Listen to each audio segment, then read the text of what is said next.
మొదలు బేసిక్గా ఎవరమైనా సరే రచనను ఎందుకు చేస్తాం అనే ప్రశ్న వేసుకుందాం. రచన ఎందుకు చేయాలి, ఎందుకు చేస్తాం? ఒకప్పుడు రచన ఎందుకు చేసేవారు? ఆనందం కోసం చేసేవారు అని చెప్తారు మా తెలుగు సాహిత్యంలో. అలంకార శాస్త్రం, రస సిద్ధాంతం, ధ్వని సిద్ధాంతం, ఈ సిద్ధాంతాలన్నీ ఏం చెప్తాయంటే రచన ఆనందం కోసం. దాదాపు 1000 ఏళ్ల తెలుగు సాహిత్యమైన, ఒక 2000 సంవత్సరాల సంస్కృత సాహిత్యమైన ఈ మాటని ప్రధానంగా చెప్తుంది. ఈ మాటతోనే సాహిత్యం అంతా ఇప్పటి వరకు నడిచింది. దాదాపు మధ్యయుగాల నాటి వరకు ఇదే కొనసాగింది. అప్పుడప్పుడు మధ్యలో తత్వ కవులు, యక్షగాన కవులు వారి జీవితం నుంచి, వారి అనుభవం నుంచి సమాజాన్ని విశ్లేషించే ఒక క్రమాన్ని మొదలుపెట్టారు. అది మధ్యయుగాల్లో.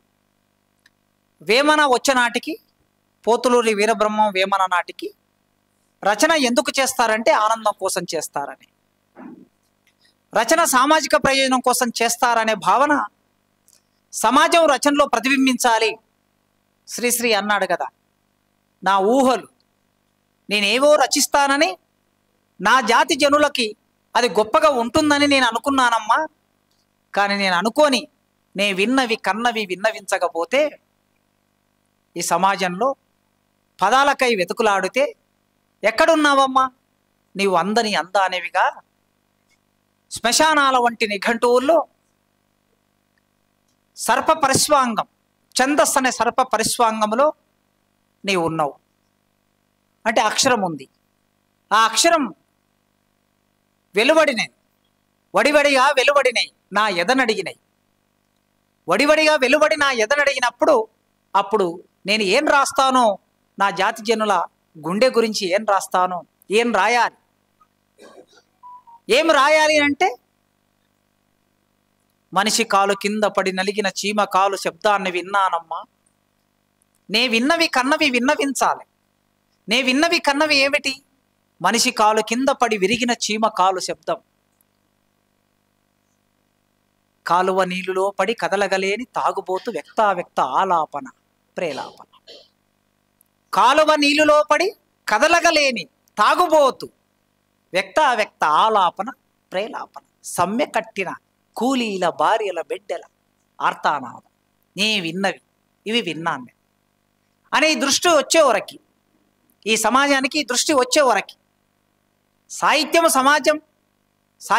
సమాజం ప్రతిబింబించాలి అనే భావన వచ్చే వరకు, అప్పటి వరకు సాహిత్యం అంటే ఏమిటి అనే ప్రశ్న ఉన్నప్పుడు మొట్టమొదటిసారి వేమన ఈ సమాజాన్ని దర్శించాడు, కొత్తగా దర్శించాడు, కొత్తగా వ్యాఖ్యానించాడు. ఈ సమాజం ఖచ్చితంగా ప్రతిఫలించాలి, సమాజంలో ఉన్న సమస్య అక్షరానికి అందాలి అనే అంతవరకు సాహిత్యం అంతా ఆనందం కోసమే రాయబడింది. ఎందుకు రాయాలి సాహిత్యం అంటే? ప్రియదూతిక తెచ్చిజిచ్చు కర్పూర విడియం అల్లసాని పెద్దన. ఎందుకు రాస్తారండి కవిత్వం అంటే? ఇష్టాన్న భోజనం పుష్టిగా తిని టూగు టుయ్యాలలో ఊగుచు ప్రియురాలు తెచ్చి ఇచ్చే కర్పూర విడియం వేసుకొని తింటూ వింజామరములతో ఇలా గాలి విసురుతూ ఉంటే నా ముందు పాఠకోత్తములు, కవిత్వం తెలిసిన పాఠకోత్తములు ఉంటే అప్పుడు కృతులు రచయింపరే, కవులు అప్పుడు మాత్రమే కవిత్వం రాస్తారు అన్నాడు. నిజంగా అల్లసాని పెద్దన చెప్పిన ఆ స్థాయి, ఆ వాతావరణంలో కవిత్వం రాయాలంటే, రచన రాయాలంటే దేనికోసం రాస్తారంటే ఆనందం కోసం రాస్తారు. కనుక ఒక కాలంలో భక్తి కోసం రాశారు, ఒక కాలంలో శృంగారం కోసం రాశారు, మరో కాలంలో భూస్వామ్యం కోసం రాశారు.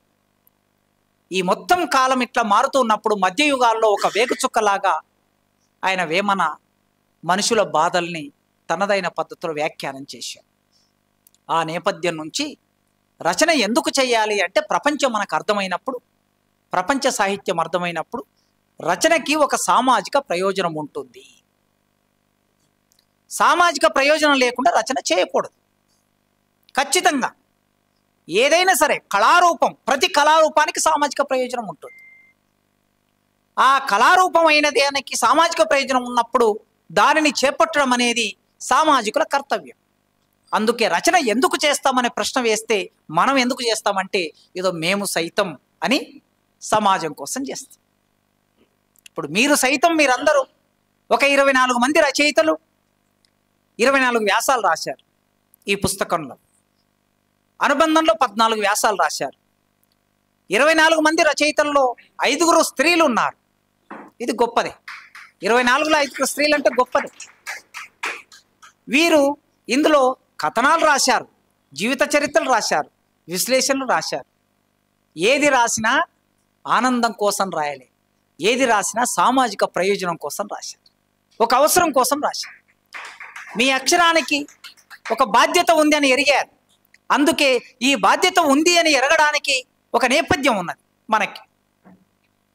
ఆనాడు అక్షరం ఎందుకోసం రాయాలని చూసినప్పుడు అప్పుడప్పుడు ఇంగ్లీష్ నేర్చుకున్న మన వాళ్ళు కందుకూరి వీరేశలింగం, గురజాడ అప్పారావు తెలుగు రచన మొదలుపెట్టినప్పుడు గురజాడ అప్పారావు కందుకూరి వీరేశలింగానికి ఇట్లా చూస్తే ఒక చీకటి కనిపించింది ఆయనకి.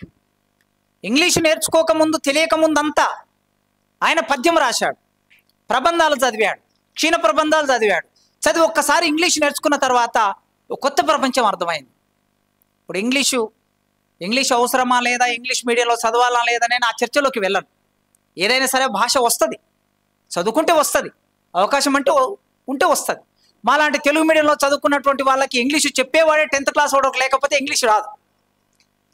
1వ తరగతి నుంచి అక్షరాలు, తెలుగు అక్షరాలు ఎట్లా నేర్పిస్తున్నారో ఏబీసీలు అట్లే నేర్పిస్తే ఇంగ్లీష్ వస్తుంది. అదేం పెద్ద కష్టమైన పని కాదు.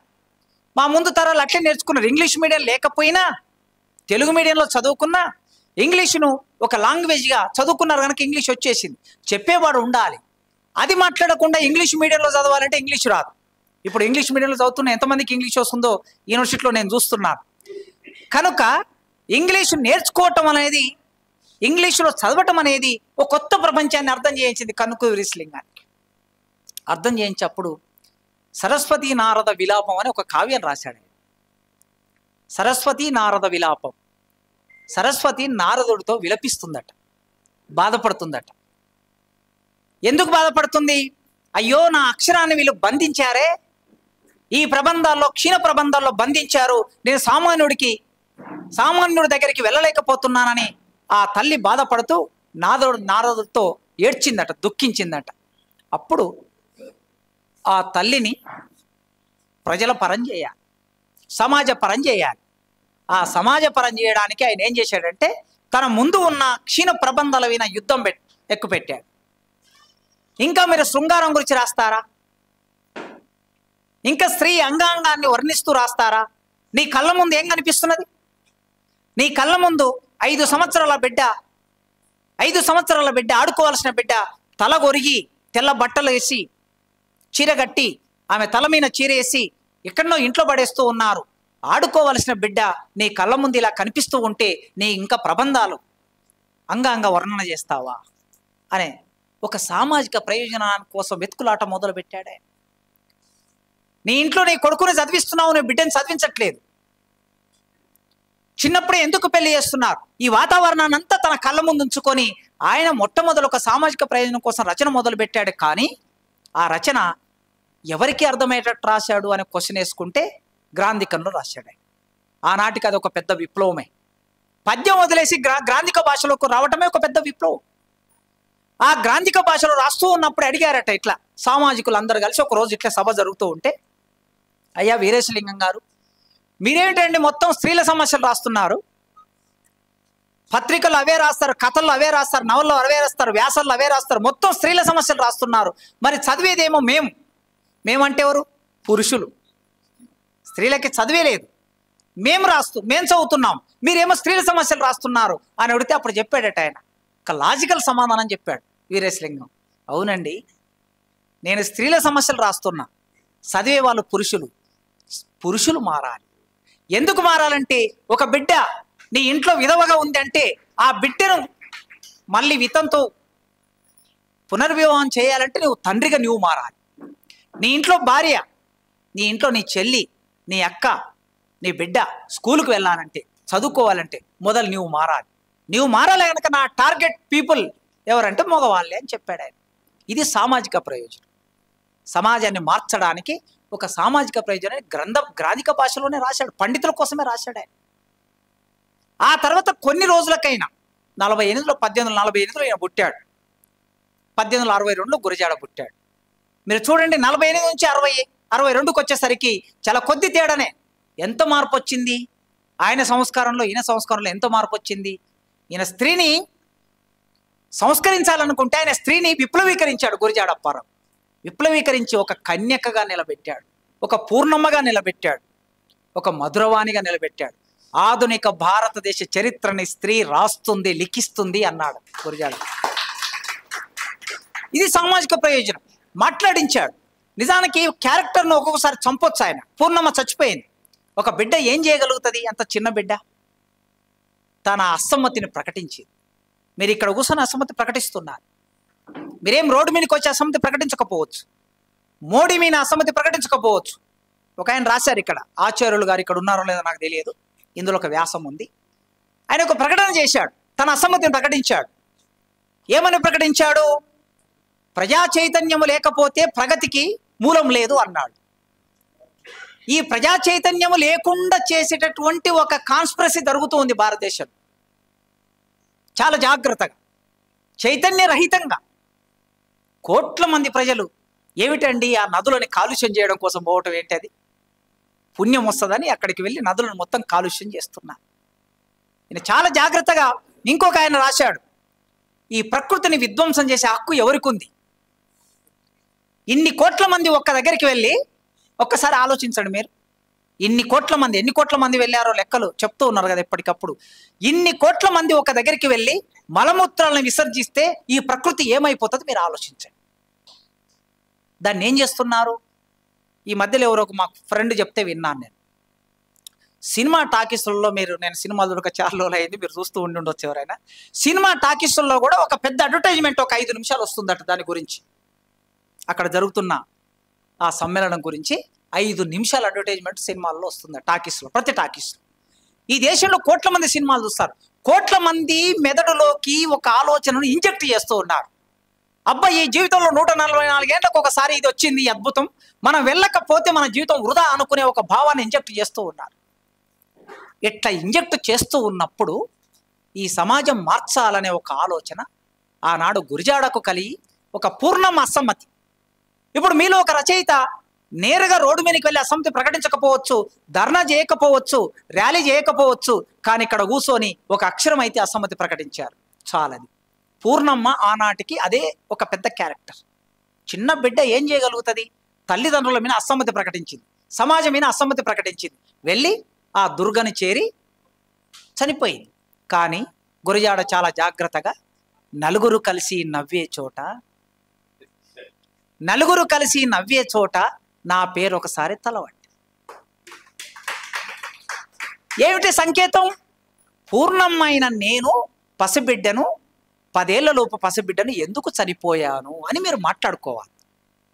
మీరు మాట్లాడుకోవాలంటే అర్థం ఏమిటి? 70 ఏళ్ళ ముసలోడికి ఇచ్చి 10 ఏళ్ల బిడ్డని పెళ్లి చేస్తున్నారు, అందుకే ఆ బిడ్డ చనిపోయిందని మీరు మాట్లాడుకుంటే చాలు.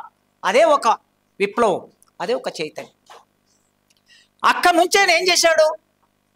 కన్యకను తీసుకొచ్చి నిప్పు గుండాలని 101 గుండాలను పేర్చి దాంట్లోకి వెళ్ళిపోతాం మేము, నిప్పు కణికలుగా మారిపోతాం. ఈ చూసే అన్నల్లారా, తమ్ముళ్ళారా, ఇవాళ నేను రేపు మీ బిడ్డ, మీ భార్య, మీరు చూస్తూ ఉన్నారు. ఆ రాజుకు భయపడి చూస్తూ ఉన్నారు. కోటలు పేటలు కూలిపోవును, మంచి కీర్తి అపకీర్తి నిలిచి వెలుగును. ఈ కోటలు పేటలు కూలిపోయే ఈ చోట మీరు మౌనంగా ఉంటే ఆ రాజు దౌర్జన్యాలు ఉండడా ఒక దేవుడంటూ? ఎప్పుడో ఒకసారి ఈ రాజు దౌర్జన్యాన్ని కూల్చేవాడు ఉండడా అనుకుంటే ఆ బిడ్డ చనిపోయింది, బిడ్డతో పాటు కొందరు చనిపోయారు. కానీ అక్కడ ఉన్నటువంటి ఆ కుసుమశెట్టి బిడ్డ చనిపోయింది, కానీ సైనికులందరూ ఆలోచించి ఆ రాజు తలని తీసుకొని వచ్చారు. ఈ దుర్మార్గాలు చేసిన రాజు తలని తీసుకొని వచ్చారు. ఆ కన్యక ఆ చైతన్యాన్ని ఇచ్చింది. ఇక మధురవాణి వచ్చేసరికి మీకు తెలుసు. అట్లా మొదలు పెడితే గురజాడ నుంచి శ్రీశ్రీ వరకు, అడుగుజాడ గురజాడ, తర్వాత శ్రీశ్రీ, ఇప్పుడు అన్న శ్రీశ్రీ గురించి చెప్పాడు, శివసాగర్ గురించి చెప్పాడు. ఎందరో వీళ్ళందరూ ఒక బాట వేశారు. వీళ్ళందరూ సామాజిక ప్రయోజనం కోసమే రాశారు. ఆ బాటలో మనం నడుస్తూ, మీరందరూ ఒక బాధ్యతగా అక్షరాన్ని చేపట్టారు గనక ఈ అక్షరం ఖచ్చితంగా ఒక సామాజిక ప్రయోజనం నెరవేర్చాలనుకున్నప్పుడు మనం చేసేది కళ. మీరు ఎప్పుడైనా ఆలోచించండి, మీరు రాసే ప్రతి అక్షరం కళారూపం సంతరించుకోవాలి. కవిత్వం రాస్తారా, కథ రాస్తారా, నవల రాస్తారా, వ్యాసం రాస్తారా, గల్పిక రాస్తారా, పాట రాస్తారా, ఏదైనా సరే అక్షరం కళాత్మకతను పొందాలి. కళాత్మకతను పొందకపోతే అది దాని ప్రయోజనాన్ని నెరవేర్చదు. నేను ఒక వ్యాసం చదివాను, ఇందులో ఒక పేజీ మొత్తం ఫుల్ స్టాప్ లేకుండా ఒకటే పారాగ్రాఫ్ ఉంది. అట్లా రాయొద్దు దయచేసి. నేను ఇప్పుడు రచయిత పేరు చెప్పను, మీరు తర్వాత చూసుకోండి. అంటే రచనని సామాజిక ప్రయోజనం కోసం మనం ఎట్లా రాస్తున్నామో అంత బాధ్యత కూడా రాయాలి. ఎవరికి అర్థం కాకుండా రాయటం చాలా సులభం, గుర్తుపెట్టుకోండి. ఎవరికి అర్థం కాకుండా రాయటం చాలా సులభం, అందరికీ అర్థమయ్యేటట్టు రాయటం చాలా కష్టం. ఈ మాట శ్రీశ్రీ చెప్పాడు. అందరికీ అర్థమయ్యేటట్లు రాయాలంటే మీరు గురజాడను చదవండి, చలమును చదవండి. ఎవరికి అర్థం కాకుండా రాయాలంటే మీరు విశ్వనాథ సత్యనారాయణ చదవండి. అందుకోసం వాక్యం ఎట్లుండాలి, మనం మాట్లాడుతున్నట్లు ఉండాలి. మనకు లలిత కళలు 64 కళలు ఉన్నాయి. 64 కళలు లలిత కళలు 5 ఉన్నాయి. లలిత కళలు 5 రచనను ఎక్కడ పెట్టారు? నెంబర్ 1 స్థానంలో పెట్టారు రచనని, కవిత్వాన్ని. అంటే మొదటి స్థానం ఇచ్చారు. ఎందుకు మొదటి స్థానం ఇచ్చారు? నాట్యం, శిల్పం, గాత్రం, సంగీతం వీటికి తర్వాత స్థానాలే, అక్షరానికి మొదటి స్థానం ఇచ్చారు. అంటే అక్షరం కూడా ఒక కళ. దాన్ని కళగా సంతరింపజేయటం మనం చేయాల్సిన పని. సాధన చేయాలి. సాధన చేసిన క్రమంలోనే మీరు రాసే ప్రతి అక్షరం కూడా విస్తరిస్తుంది. గురజాడ అప్పారావు మొత్తం రచననంతా కలిపి ఒక దగ్గర ప్రచురించారు. మనస్వి ఫౌండేషన్ వాళ్ళు 1000 పేజీల లోపు ఉంది. శ్రీశ్రీ మొత్తం రచనలు ఒక దగ్గర వేశారు, 1200 పేజీలు ఉన్నాయి. విశ్వనాథ సత్యనారాయణ 30,000 పేజీలు రాశాడు. శ్రీశ్రీ 1000 పేజీలే, గురజాడ 1000 పేజీలే. కానీ 1000 పేజీల 30 పేజీల కాదు ఇక్కడ లెక్క. ఈనాటి మహా గొప్ప గ్రంథం ఏమిటి? మహాభారతం కాదు. ఈనాటి గొప్ప గ్రంథం ఏమిటంటే 30 పేజీల కమ్యూనిస్టు మేనిఫెస్టో అన్నాడు శ్రీశ్రీ. ఎందుకు 30 పేజీల కమ్యూనిస్టు మేనిఫెస్టో? మహాకావ్యం అది. కనుక జీవితాన్ని ప్రతిబింబించేది ముఖ్యం. ఆ జీవితాన్ని కళాత్మకంగా ప్రతిబింబించడం అనేది మనం కాస్త సాధన చేస్తుంటే వస్తుంటుంది. అట్లా నేను చూసినప్పుడు ఇందులో చాలా మెరుగైన వ్యాసం, నేను చదివిన 5 వ్యాసాల్లో చాలా మెరుగైన వ్యాసం జ్యోతి గారు రాశారు. విద్వేషాలను రెచ్చగొట్టడం మేధావితనమా అనే శీర్షికతో, జ్యోతి గారు ఇక్కడ ఉన్నారో లేదో నాకు తెలియదు, ఆమె రాశారు. చాలా లాజికల్గా, అంటే ఒక వ్యాసానికి ఒక ఎత్తుగడ ఎట్లా ఉంటుంది, ఆ ఎత్తుగడని నడిపించే పద్ధతి ఎట్లా ఉంటుంది, పద్ధతితో పాటు ఒక లాజికల్ ముగింపు ఉంటుంది వ్యాసానికి. ఆ ముగింపు కూడా జాగ్రత్తగా ఇచ్చారు. ఎక్కడ తడబడకుండా, ఒకరి మీద అపవాదు వేయకుండా, ఒక కులం మరో కులాన్ని అనటం, స్త్రీలు పురుషుల్ని అనటం, ఒక మతం వాళ్ళు ఇంకో మతాన్ని అనటం, ఒక సిద్ధాంతం వాళ్ళు మరో సిద్ధాంతాన్ని అనటం, ఇదా మేధావితనం. మనిషిని క్షీణపరచటం, వ్యక్తిత్వాన్ని హీనపరచటం, హననం చేయటం. అంటే ఈనాటి సమాజంలో వ్యక్తిత్వ హననం అనేది చాలా సులభం. ఇప్పుడు నేను మీకు నచ్చలేదు అనుకోండి, ఇక్కడ ఒక 100 మంది ఉన్నారు, మీ 100 మంది కలిసి ఫేస్బుక్లో నా గురించి ఒక రైటప్ రాశారనుకోండి, మొత్తం పోతుంది ఒక్క రోజులో. సింపుల్. దీనికి ఒక గ్రూపులు పనిచేస్తున్నాయి. వ్యక్తుల హననం, వ్యక్తులను క్యారెక్టర్ హననం చేయటం ఎప్పుడైనా సరే ఈ ప్రపంచంలో, ఈ దేశంలో ముఖ్యంగా మనం నేర్చుకున్న సంస్కారం ఏమిటంటే, ఒక వ్యక్తి వ్యక్తిగత జీవితంలోకి తొంగి చూడకుండా ఆ వ్యక్తి నమ్మిన సిద్ధాంతమైన చర్చ చేయటం అనే సంస్కారాన్ని పొందటము. ఈ సంస్కారం రోజు రోజు క్షీణిస్తుంది. ఎట్లా క్షీణిస్తుంది? చట్టసభల్లో మన వాళ్ళు ఎట్లా మాట్లాడుతున్నా చూస్తున్నాం కదా. అటు ఆంధ్రప్రదేశ్ అసెంబ్లీ అయినా, తెలంగాణ అసెంబ్లీ అయినా, భారతదేశ పార్లమెంట్ అయినా ఏం మాట్లాడుతున్నారు వాళ్ళ పరిభాష. సినిమాలు ఎట్లాంటివి వస్తున్నాయి, వ్యక్తుల జీవితాల్లోకి, స్త్రీల జీవితాల్లోకి వెళ్ళిపోయి మాట్లాడుతున్నారు. అందుకే వాళ్ళు మాట్లాడినట్లు, హీరోలు మాట్లాడినట్లు, టీవీలో వచ్చే సీరియళ్ళు మాట్లాడినట్లు మన ఈనాటి జనరేషన్ పిల్లలు కూడా అట్లే తయారై ఏం చేస్తున్నారు? మూకుమ్మడి దాడి చేస్తున్నారు. సిద్ధాంతం ఉండటం లేదు, లోతు ఉండటం లేదు, చర్చ ఉండటం లేదు. అంతే, మనం ఒక వీడియో పెడతాం, దాని కింద కాసిం అని ఉందనుకోండి, పలానా కాసిం, ప్రొఫెసర్ కాసిం అని వీడియో పెడతారు. పెడితే నువ్వు ముస్లిం కనుక ఇలా మాట్లాడాడు, ఏమరా నువ్వు ముస్లిం ఇక్కడ ఉండక పాకిస్తాన్లో ఉండకానికి ఇక్కడ ఉండి ఏం పని చేస్తున్నావు అని వాడు కామెంట్ పెడతాడు కింద. అరే నా పేరును బట్టి నన్ను ముస్లిం అంటున్నారు. నేను ముస్లిమా అవునా కాదా చర్చ అనవసరం. ఓకే, నాకు మత విశ్వాసాల పట్ల నమ్మకం ఉందా లేదా, కుల విశ్వాసాల పట్ల నమ్మకం ఉందా లేదా వేరే చర్చ. కానీ పేరును బట్టి ఒక చర్చ చేయటం, ప్రాంతాన్ని బట్టి చర్చ చేయటం, మన ఆలోచన బట్టి చర్చ చేయటం, ఇది అంటే మన సిద్ధాంతమైన చర్చకు రావచ్చు. మనం ఏమంటున్నాం? పేదరికం పోవాలంటున్నాం, దేశం బాగుండాలంటున్నాం, సంపద అందరికి సమానంగా పంచాలంటున్నాం. 10% మంది చేతుల్లో ఈ దేశం సంపద మొత్తం 90% సంపద ఎందుకు ఉంటుంది అంటున్నాం. వాడు వీళ్ళు వేల కోట్లు కొల్లగొట్టి దేశాన్ని నాశనం చేసి దోపిడీ చేసి విదేశాలకు ఎందుకు పోతున్నాడు అని అంటున్నాం. మనం దీని మీద చర్చ చేయడు వాడు. దీని మీద చర్చ చేయకుండా మన వ్యక్తిగత జీవితాలకు ఏమయ్యా నీవు ప్రొఫెసర్గా పనిచేస్తున్నావు, నీ జీతాన్ని అందరికి పంచిపెడుతున్నావా, వాడు ఆ చర్చ చేస్తాడు. మనం ఓ చర్చ చేస్తే వాడు ఇంకో చర్చ చేస్తాడు. కమ్యూనిస్టులు మీరు రష్యాలో వర్షం పడితే ఇండియాలో గొడుగు పడతారు. ఇంకొద్ది మనం విప్లవం గురించి మాట్లాడితే వీడు చైనా వాడు, ఈ దేశానికి వ్యతిరేక విద్రోహ శక్తి. ప్రభుత్వమే అంటుంది మనల్ని, అర్బన్ నక్సలైట్లు అంటుంది, దేశద్రోహులు అంటుంది, 124 కేసు పెడుతుంది, జైల్లో పెడుతుంది. కనుక ప్రభుత్వానికి అదే అవగాహన ఉన్నది, సమాజంలో అదే అవగాహన ప్రోధి చేస్తున్నారు, ఈ ఆలోచన విస్తృతం చేస్తున్నారు. కనుక వీటిని ఆధారం చేసుకొని చాలా లోతుగా డిస్కస్ చేశారు జ్యోతి గారు. ఈ వ్యాసం అందరూ చదవండి కంపల్సరీ. ఈనాటి సందర్భంలో చివరికి స్త్రీవాదులు అనుకునే వాళ్ళు కూడా ఒక స్త్రీలు మరో స్త్రీలు ఒకరి మీద ఒకరు ఎట్లా అపవాదులు వేసుకుంటున్నారు. అసలు స్త్రీవాదం అంటే ఇది కేవలం వ్యక్తిగత స్వేచ్ఛనా? స్త్రీ స్వేచ్ఛ అంటే వ్యక్తిగతమా? ఇది సామూహికం కదా, సమాజపరమైన స్వేచ్ఛ కదా. సమాజం విముక్తి జరిగినప్పుడు ఒక స్త్రీకి విముక్తి ఎట్లా జరుగుతుంది? సమాజంలో మార్పు జరగనప్పుడు ఒక కులానికి విముక్తి ఎట్లా జరుగుతుంది? ఇట్లాంటి విషయాలని వారు చాలా వివరంగా రాశారు.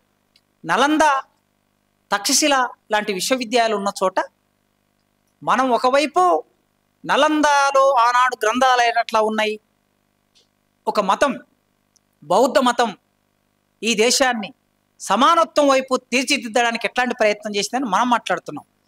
ఇప్పుడు ఇదే నలందని ఆ యూనివర్సిటీని మళ్ళీ పునర్నిర్మాణం చేస్తూ దాన్ని అహిందవం వైపు ఎట్లా తీసుకెళ్లాలని వాళ్ళు ఆలోచిస్తున్నారు. కానీ శారద గారు ఆ నలంద హిస్టరీలోకి వెళ్ళి 6వ శతాబ్దంలో, క్రీస్తుపూర్వం 6వ శతాబ్దం నుంచి ఆ హిస్టరీని మొత్తం చాలా వివరంగా ఈ వ్యాసంలో పొందుపరిచారు.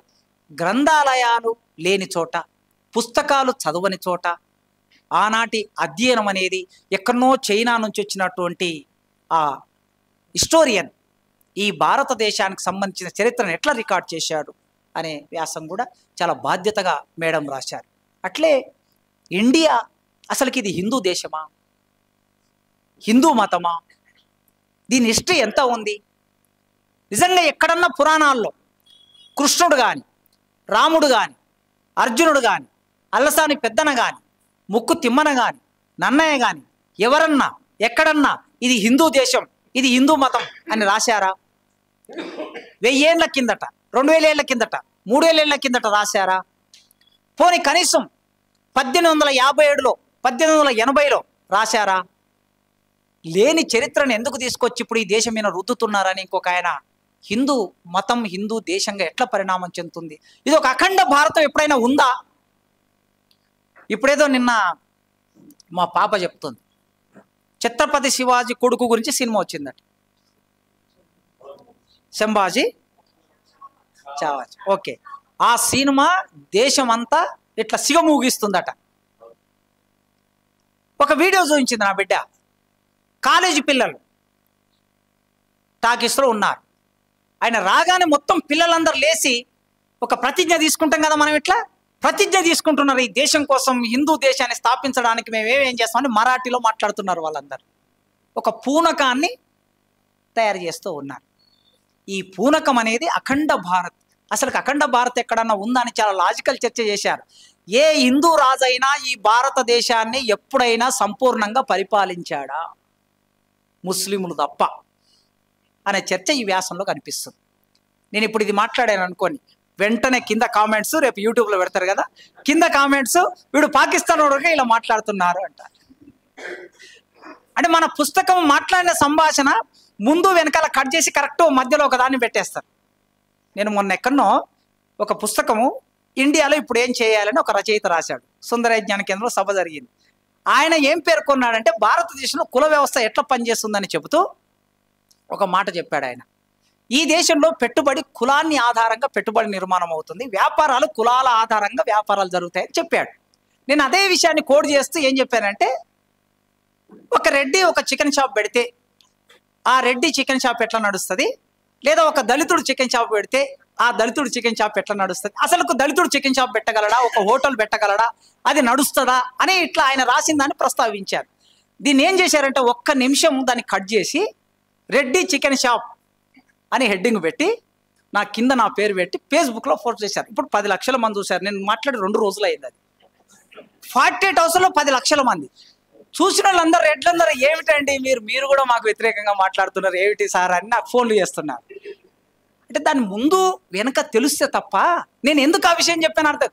ఫలానా రచయిత ఆ పుస్తకంలో ఈ విషయాన్ని చెప్పాడని నేను చెప్పాను, అది నా అభిప్రాయం కాదు.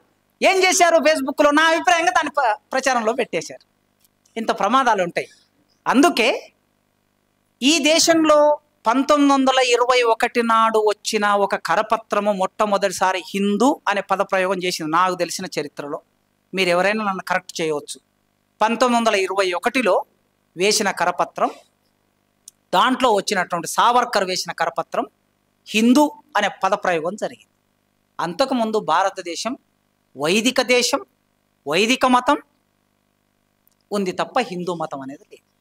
మరి ఇప్పుడు అఖండ భారత్ ఎట్లా సాధ్యమవుతుందని ఈ పుస్తకంలో ఒక రచయిత రాశాడు.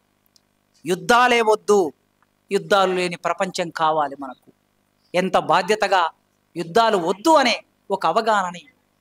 యుద్ధం వస్తే మొట్టమొదలు బాధితులు ఎవరు? చిన్న పిల్లలు బాధితులు. ఎక్కడైనా సరే యుద్ధం వస్తే, అది ఉక్రెయిన్ అయినా అది పాలస్తీన్ అయినా, చిన్న పిల్లలు ఎంతమంది చచ్చిపోస్తే మనం చూసాం. దుఃఖం ఒక్కొక్కసారి పేపర్ చీయగానే ఆ శిథిలాల కింద నలిగిపోయిన 2 ఏళ్ల పసిబిడ్డో, 3 ఏళ్ల పసిబిడ్డో, 5 ఏళ్ల పసిబిడ్డో, కేవలం తల మాత్రమే బయటకు కనిపిస్తుంది, మొత్తం శరీరం మీద భవనాల శకలాలు పడి ఉంటాయి. కేవలం కాళ్ళు మాత్రమే బయటకు కనిపిస్తాయి, చిన్న చిన్న పాద లేతని పాదాలు మాత్రమే కనిపిస్తూ ఉంటాయి. ఆ బిడ్డ శకలాల కింద పడిపోయి ఉంటారు. తల్లి ఇలా ఒడిలో పెట్టుకొని ఉంటుంది ఆ బిడ్డ చనిపోయిన శవాన్ని. ఇలాంటి దృశ్యం చూసినప్పుడు రచయితలుగా మనసు వికలమవుతుంది, గుండె చెరువు అవుతుంది. యుద్ధం జరిగితే మొదటి బాధితులు ఎవరు అనే ఒక కన్నీటి వరదని ఈ పుస్తకంలో ఒక వ్యాసంగా రచయిత రాశాడు. యుద్ధాలు వద్దు, తర్వాత స్త్రీలు బాధితులు అవుతారు. మొదలు పసిపిల్లలు, తర్వాత స్త్రీలు. అందుకే అట్లాంటి యుద్ధాలు లేని సమాజం కావాలని ఈ ప్రపంచంలో కోరుకునే రచయితలు ఈసీఐలో కమలానగర్ ప్రాంతంలో ఉండే మీరు ఇంత బాధ్యతగా ఆలోచిస్తుంటే ఇంత దేశాన్ని పరిపాలించే పాలకులకు మాత్రం ఏమీ పట్టదు. వాడెవడో అమెరికాలోకి ఇట్లా ప్రవేశించారని చేతులకి కాళ్ళకి గొలుసులేసి ఇండియాకు పంపిస్తుంటే ఒక్కడు మాట్లాడు 145 కోట్ల జనాభాలో ఇంత పెద్ద దేశాన్ని పరిపాలించే ఈయన 25-30 కోట్ల జనాభా దేశ అధినేతకు భయపడుతున్నాడు. ఏం సార్వభౌమాధికారం ఇది? ఏమి సార్వభౌమాధికారం ఉన్నట్లు? ఈ దేశానికి నువ్వు ఏమిటి అన్నట్లు? మరి మీ దేశభక్తి ఎక్కడ పోతుంది అన్నట్లు? అదే అడుగుతున్నాం. దేశభక్తి అంటే దేశాన్ని ప్రేమించటం. దేశం అంటే మట్టి కాదు, దేశం అంటే మనుషులు అని చెప్పాడు. ఈ మనుషులను ప్రేమించటం. ఈ మనుషులకి ఏమిటి? ఈసురోమ్ అనే మనుషులుంటే దేశమే గతి బాగుపడుతుంది. ఈ దేశంలో 80 కోట్ల మంది ఈసురోమ్ అనే మనుషులు ఉన్నారు. ఇది నా లెక్క కాదు, భూపతి వెంకటేశ్వర్ లెక్క కాదు, ఆనందాచారి గారి లెక్క కాదు, రాములన్న లెక్క కాదు. ఇది ఎవరి లెక్క? నరేంద్ర మోడీ గారు చెప్పిన లెక్క. ఆయనే చెప్పాడు మొన్న ఎలక్షన్స్ ప్రచారం. 80 కోట్ల మందికి మేము నిత్యావసర సరుకులు సప్లై చేస్తున్నాం అన్నాడు ఆయన. నిత్యావసర వస్తువులు ఎవరికి సప్లై చేస్తారండి? తినడానికి తిండి లేని వాళ్ళకే కదా. తినడానికి తిండి లేని వాళ్ళు ఈ దేశంలో 80 కోట్ల మంది ఉన్నారంటే మన నా దేశం వెలిగిపోతుంది అంటున్నావు. ఎక్కడ వికసిత భారత్ ఎక్కడ ఇది? అందుకోసమే 80 కోట్ల మంది ఈసురోమని మనుషులుంటే దేశమే గతి బాగుపడునోయ్. తిండి కలిగితే కండగలదోయ్, కండగలవాడేను మనిషోయ్. మనిషికింత అన్నం పెట్టమని మనం అడుగుతున్నాం. ఆ అన్నం పెట్టకుండా దేశాన్ని తాకట్టు పెట్టడానికి వాళ్ళు ప్రయత్నం చేస్తున్నారు. అందుకే ఇట్లాంటి ఒక స్పష్టమైన అవగాహనని, ఒక మార్క్సిస్టు అవగాహనని, ప్రగతి అవగాహనని, ప్రజాస్వామిక అవగాహనని కలిగి ఉండి బాధ్యతాయుతంగా రచన చేస్తున్నటువంటి మీకు ఈ సందర్భంగా అభినందనలు తెలియజేస్తూ, మీ రచనలో కొద్ది నైపుణ్యాన్ని పెంచుకోండి. ఈ సందర్భంగా ఈ రాసిన రచయితలు ఎంతమంది ఉన్నారు ఒక చిన్న సూచన. 24 మంది రచయితలు ఉన్నారు. 24 మంది వ్యాస రచన మీద ఒకరోజు వర్క్షాప్ పెట్టండి. ఇవే వ్యాసాలు తీసుకొని వద్దాం. మీ వ్యాసాల్లో నుంచే అసలు వాక్యం ఎక్కడ చెడిపోయింది, వ్యాసాన్ని ఎక్కడ వంపాలి, ఎక్కడ విరగ్గొట్టాలి, ఎక్కడ ఫుల్ స్టాప్ పెట్టాలి, ఎక్కడ కామా పెట్టాలి, మీ వ్యాసంలో నుంచే మనం డిస్కస్ చేద్దాం. దాని మూలంగా మీకు తెలిసిపోతుంది. రెండో నెక్స్ట్ రాసే వ్యాసంలో మీరు ఆ తప్పులు చేయకుండా ఉంటారు. నేను చూసిన 5 వ్యాసాల్లో కొన్ని ప్రాబ్లమ్స్ ఉన్నాయి. ఇది ఎందుకు చెప్తున్నానంటే రచన ఎంత బాధ్యతగా చేస్తామో వాక్యాన్ని కూడా అంతే బాధ్యతగా ప్రయోగించాలి. అక్షరం అమ్మ లాంటిది, అది లాలిస్తుంది, అది పాలిస్తుంది. పాలించడం అంటే నాట్ మిల్క్, పాలించడం అంటే టు రూల్. మన అక్షరం చేత మనం ఈ ప్రపంచాన్ని రూల్ చేయాలి. ఆ రూల్ చేయడానికి దాన్ని జాగ్రత్తగా ఒడుపుగా ఎక్కుపెట్టాలి. ఆ ఎక్కుపెట్టడానికి మీరు మరింత నైపుణ్యాన్ని పొంది గొప్ప గొప్ప రచన రాస్తారని కోరుకుంటూ, నాకు ఈ అవకాశం ఇచ్చిన మీకు అందరికీ ఉద్యమాభివందనాలు తెలియజేస్తూ ముగిస్తున్నాను.